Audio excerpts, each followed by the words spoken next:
Good morning, my dear students. Today we are going to start our new lesson, that is lesson number 14, ते जीवनदायी झाड. Writer is Bharat Sasane. Students, this lesson is based on writer's personal experience of lemon tree. पाठ क्रमांक 14, ते जीवनदायी झाड. लेखक भारत सासणे. पाठ क्रमांक 14, ते जीवनदायी झाड. लेखक आहेत भारत सासणे.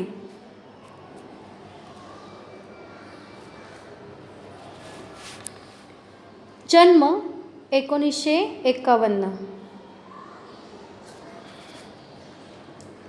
भारत सासणे हे प्रसिद्ध लेखक आहेत, कथाकार आहेत, नाटककार आहेत आणि कादंबरीकार आहेत.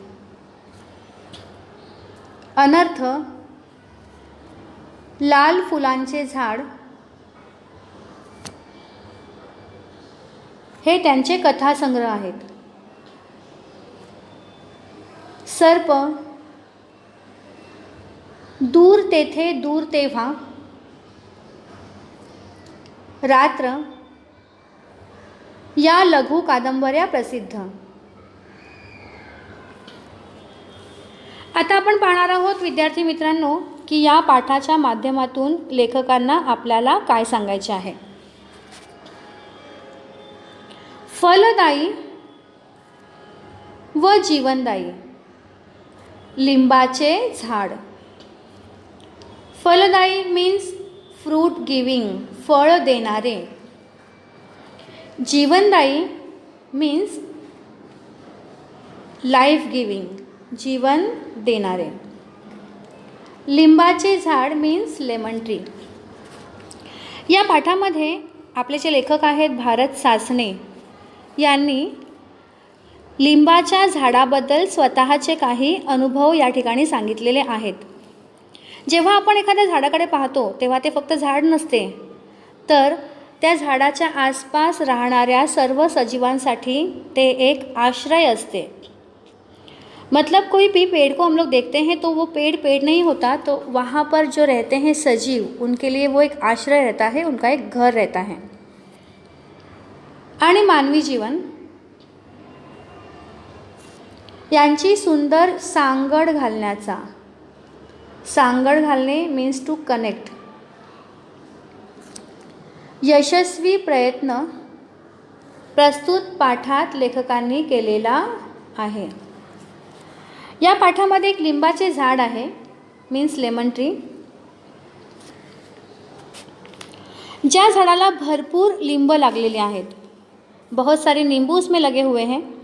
ते झाड लेखकाच्या घराजवळ होतं आणि त्या झाडाशी संबंधित काही आठवणी लेखकाने या पाठामध्ये सांगितलेल्या आहेत. मतलब उस पेड़ से संबंधित कुछ यादें इस पाठ के माध्यम से लेखक हमारे सामने रखना चाहते हैं. हे जे झाड आहे त्या झाडाच्या आसपास अनेक सजीवही राहतात. ते त्यांचं आश्रयस्थान आहे आणि ह्या सर्व गोष्टी आपल्याला या पाठाच्या माध्यमातून शिकायच्या आहेत. हे आहेत आपल्या पाठाचे लेखक भारत सासणे. आता आपण सुरुवात करणार आहोत पाठाच्या पहिल्या परिच्छेदाला. लेखक म्हणतात, मी राहत होतो त्या घराच्या मागं एक लिंबाचं झाड होतं.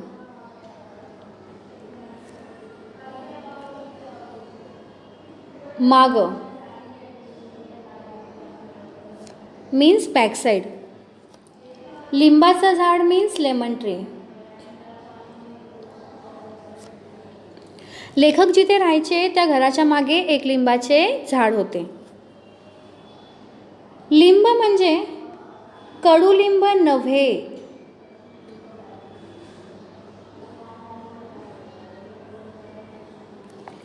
लेखकांनी पाठामध्ये ज्या लिंबाच्या झाडाबद्दल सांगितलेले आहे ते झाड म्हणजे लिंबाचे झाड आहे, आपण खातो तो लिंबू. कडुलिंब नाही, कडुलिंब मीन्स नीम ट्री.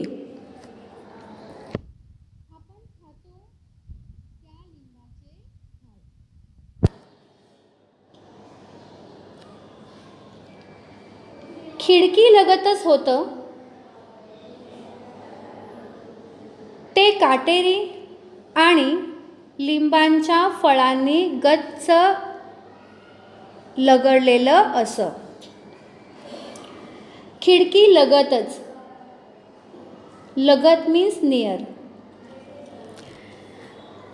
ज्या झाडाचे वर्णन लेखकाने केलेले आहे, जिस पेड़ के बारे में लेखक ने इस पाठ के माध्यम से कुछ यादें बताई है, ते जे झाड आहे ते झाड लेखकांच्या घराच्या खिडकीला लागूनच होतं, मतलब एकदम खिडकी के पास था. काटेरी होतं, इट वॉज थ्रोनी, त्याला खूप सारे काटे होते. आणि लिंबांच्या फळाने गच्च, गच्च मीन्स कम्प्लिटली और फुल्ली, पूर्णपणे लगडलेलं. लगडलेलं, this is also new word. लगडलेलं मीन्स फुल्ली लोडेड, भरलेलं.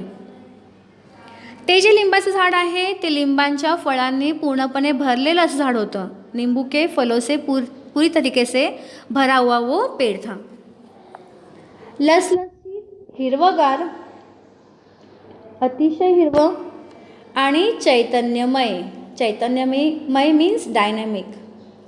अतिशय उत्साहवर्धक असं ते झाड होतं. हा प्रदेश सगळा उन्हाचा होता. It was hot region. ज्या परिसराचा वर्णन या ठिकाणी लेखकाने केलेला आहे, जिस प्रदेश के बारे में लेखक यहाँ पे कहना चाहते हैं, तो पूर्ण प्रदेश जो आहे तो अतिशय गरमीचा असा प्रदेश होता. त्या भागात एकूणच मीन्स कम्प्लिटली, पूर्णपणे उन्हाळा जास्त, आसमंत तापून जाई. उन्हाचा प्रदेश होता हा, गरमीचा प्रदेश आहे, त्याच्यामध्ये उन्हाळा आहे आणि म्हणून आसमंत तापून जाई. अतिशय गरम होतं. आसपासची जमीन तापून करपून, करपणे टू बर्न, जळणे. जास्त उष्णतेमुळे, जास्त गरमीमुळे जमीनही गरम होऊन होऊन तपकिरी पडलेली दिसे. तपकिरी मीन्स डार्क ब्राऊन. असं वाटायचं की जमीनही उष्णतेने गरम झालेली आहे, जळालेली आहे आणि म्हणून जमिनीचा रंगही बदललेला वाटे. गर्मी की वजह से ऐसा लगता था मानो कि ज़मीन भी अपना रंग बदल चुकी है.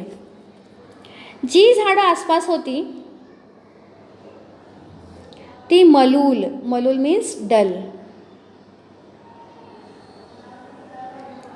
आणि काळपट हिरवी, ब्लॅक ग्रीन दिसत. अतिशय उन्हाचा, उष्णतेचा हा प्रदेश आहे. बहुत गर्मी का ये इलाका है. त्याच्यामध्ये उन्हाळा आहे, गर्मी का मौसम भी है आणि म्हणून आसपासची सगळी जी झाडं आहेत ती सुकलेली आहेत, मलूल पडलेली आहेत. आणि पाणथळ तर परिसरात कुठंच नव्हती. पाणथळ मीन्स वेटनेस, ओलावा, गीलापन. संपूर्ण प्रदेश जर आपण पाहिला, अगर पूरा इलाका हमने देखा तो पूरा सूखा था. अतिशय कोरडा, शुष्क असा हा प्रदेश होता. It was a dry land. त्या ठिकाणी कुठेही पाणथळ नव्हती, मतलब वहाँ पर कोई भी गीलापन नहीं था, गीली ज़मीन नहीं थी. सगळीकडे शुष्क, कोरडी या दोन्ही शब्दांचा अर्थ आहे ड्राय. शुष्क आणि कोरडी मीन्स ड्राय. जमीन पूर्णपणे सुकलेली होती, कोरडी होती. घरसुद्धा तापून निघे, एवढी गरमी होती की घर देखील तापायचं, घर भी गरम होता था. या सगळ्या पार्श्वभूमीवर, पार्श्वभूमी मीन्स बॅकग्राऊंड, ते झाड म्हणजे लिंबाचं झाड म्हणजे विलक्षण, विलक्षण, एक्स्ट्रा ऑर्डिनरी, जीवनमय आणि जीवनदायी वाटे. जीवनमय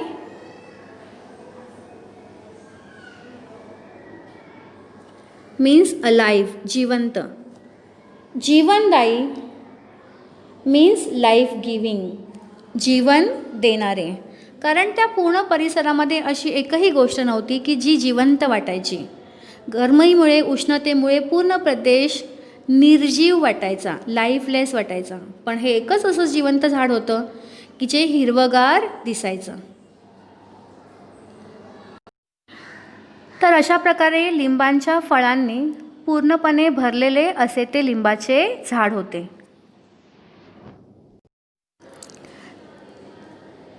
तो परिसर अतिशय कोरडा होता.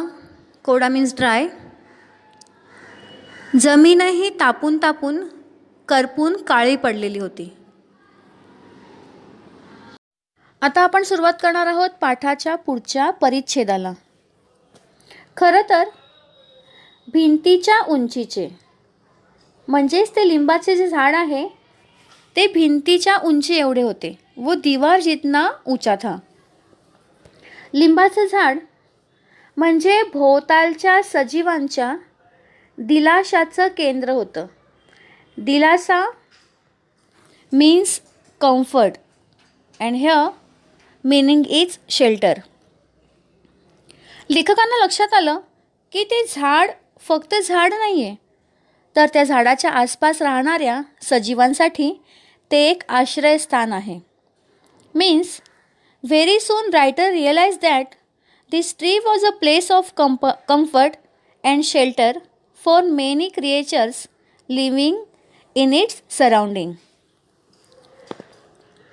दिलाशाचं केंद्र झालं होतं हे माझ्या लक्षात आलं.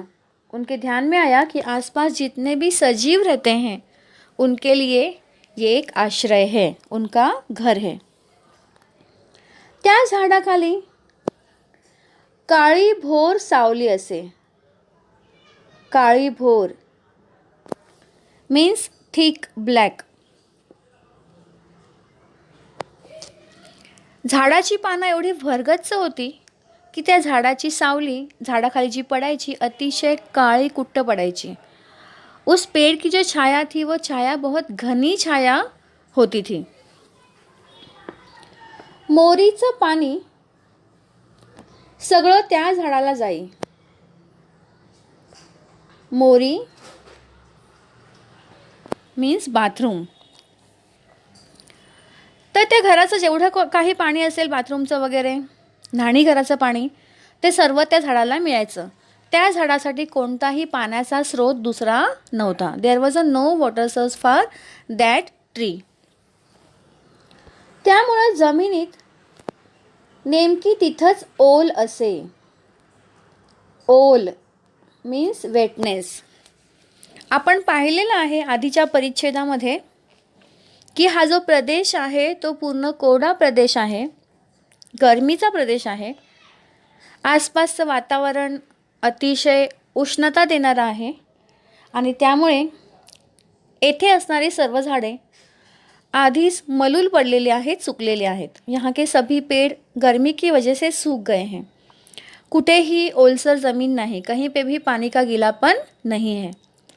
फक्त लेखकांच्या मोरीचं पाणी, न्हाणीघराचं पाणी त्या झाडाला मिळायचं आणि म्हणून तिथे थोड़ी ओली जागा होती और इसीलिए यहाँ पर ज़मीन थोड़ी सी गीली थी. त्या ओलसर जमिनीत मला काही शंख दिसू लागले. शंख मीन्स शेल. लेखकांना हळूहळू हे कळून आलं की त्या जमिनीमध्ये झाडाच्या आसपास थोडेफार शंख आहेत. आज इथं असलेला शंख उद्या तिथं दिसे. जो शंख आज यहाँ पर है वो कुछ दिनों के बाद थोड़ा आगे सरका हुआ दिखता था.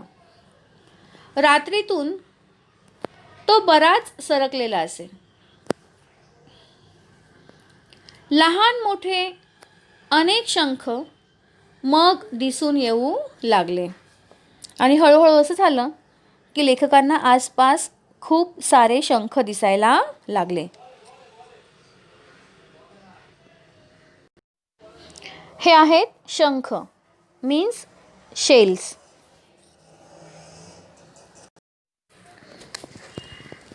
मग लक्षात आलं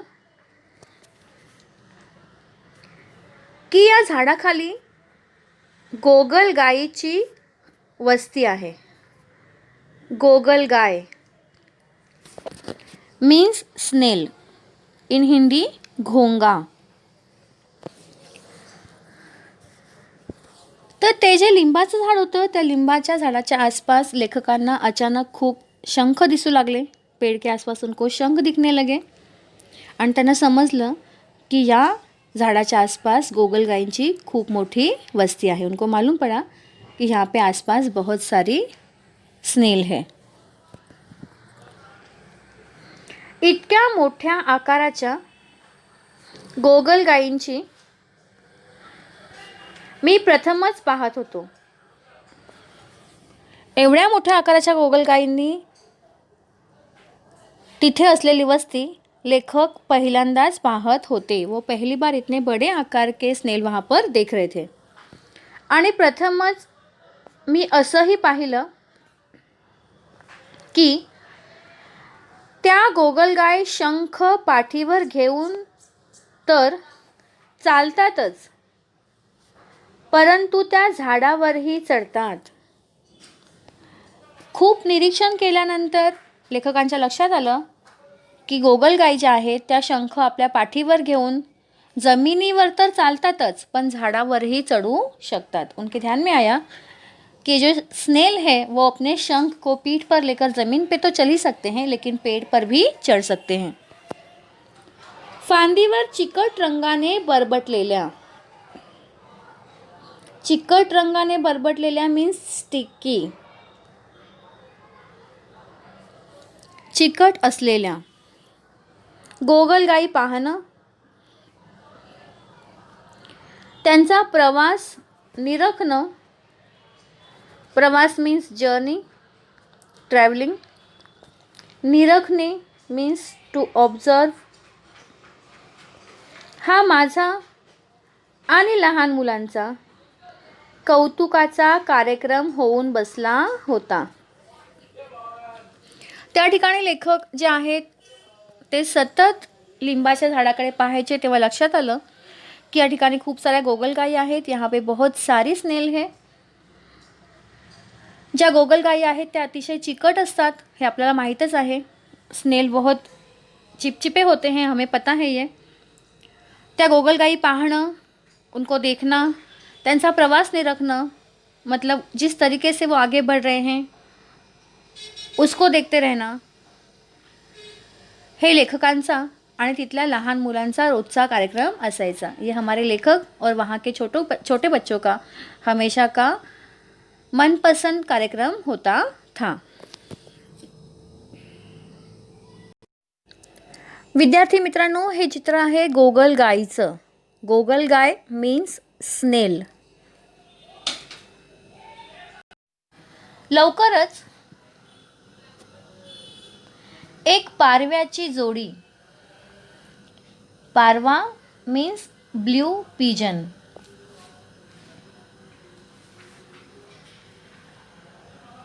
कबूतर, त्या गर्द हिरव्या आश्चर्यात दिलासा शोधू लागली.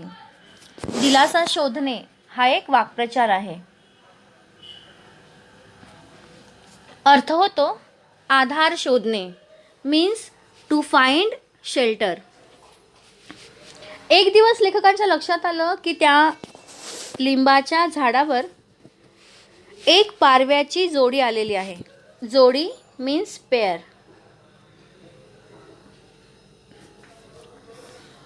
त्या जोडीनं काड्या काड्यांचं एक घरटं त्या लिंबाच्या काटेरी झाडात बांधायला सुरुवात केली. हळूहळू त्या कबुतरांच्या जोडीने काय केलं तर एक एक काडी जमा करून त्यांनी छोटंसं घरटं आपलं तिथे तयार केलं. वो जो जोड़ा आया था कबूतरों का, उन्होंने एक एक काड़ी से तिनका तिनका जमा करके अपना छोटा सा एक घर घोंसला वहाँ पर बनाया. खिडकीतून किंवा दरवाजातून हळूच पाहिलं की गुंजाच्या डोळ्यांची, गुंजाचे डोळे मीन्स स्मॉल रेड आईज, लहान लाल रंगाचे डोळे. लुकलुकत्या नजरेची, लुकलुकत्या चमकणाऱ्या मीन्स शायनिंग नजरेची पारवी दृष्टीस पडे.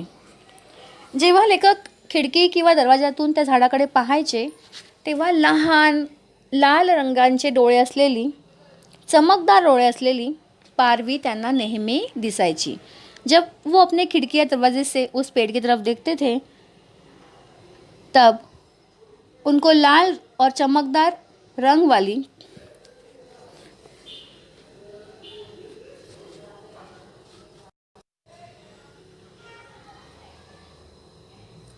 वो मादा कबूतर दिखती थी.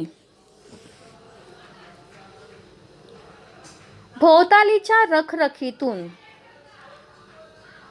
रखरख म्हणजेच गरमी मीन्स हॉटनेस, त्या जोडीने एक थंड आश्रय, थंड असा आश्रय शोधून काढला होता. आसपासचं वातावरण अतिशय गरम होतं, उष्णता खूप होती आणि त्या परिसरामध्ये एकमेव थंड असा त्यांचा तो आधार होता आणि तो त्यांनी आधार शोधला होता. आसपास के गरम माहौल में उन्होंने एक ही ठंडा आधार ढूंढा था, वो नीम का पेड़. माझा मुलगा तिथं वारंवार जाऊन पाहे. वारंवार मीन्स अगेन अँड अगेन, पुन्हा पुन्हा. म्हणून मग ते जोडपं हळूहळू दिसेनासं झालं. दिसेनासं होणं, गायब होणं. सतत पाहिल्यामुळे, सतत त्रास दिल्यामुळे किंवा सतत लक्ष ठेवल्यामुळे या गोष्टींचा त्या पारव्याच्या जोडीला त्रास होऊ लागला आणि ती पारव्याची जोडी तिथून निघून गेली. बार बार देखने की वजह से, ध्यान रखने की वजह से वो जो कबूतर का जोड़ा था वो वहाँ से चला गया. ते लिंबाचं झाड म्हणजे अनेक पक्ष्यांचे आश्रयस्थान होते. It was a shelter of many birds. चिमण्या आणि इतर पक्षी, चिमण्या मीन्स स्पॅरोज, यांनी ते झाड नेहमी गजबजलेलं असे. गजबजलेलं मीन्स क्राउडेड. अनेक पक्षी त्या झाडावरती आश्रय शोधण्यासाठी यायचे, त्यामुळे नेहमी ते झाड पक्ष्यांनी भरलेलं असायचं. हमेशा वो पेड़ जो है वो पंछियों से भरा रहता था. जणू गातं बहरतं संगीतमय झाड आणि त्या पक्ष्यांच्या आवाजामुळे ते झाड म्हणजे एक संगीतमय झाड वाटायचं. तुरेदार बुलबुल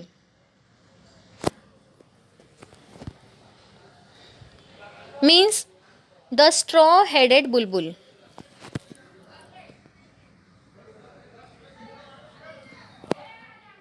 आणि पोपट मीन्स पॅरोट.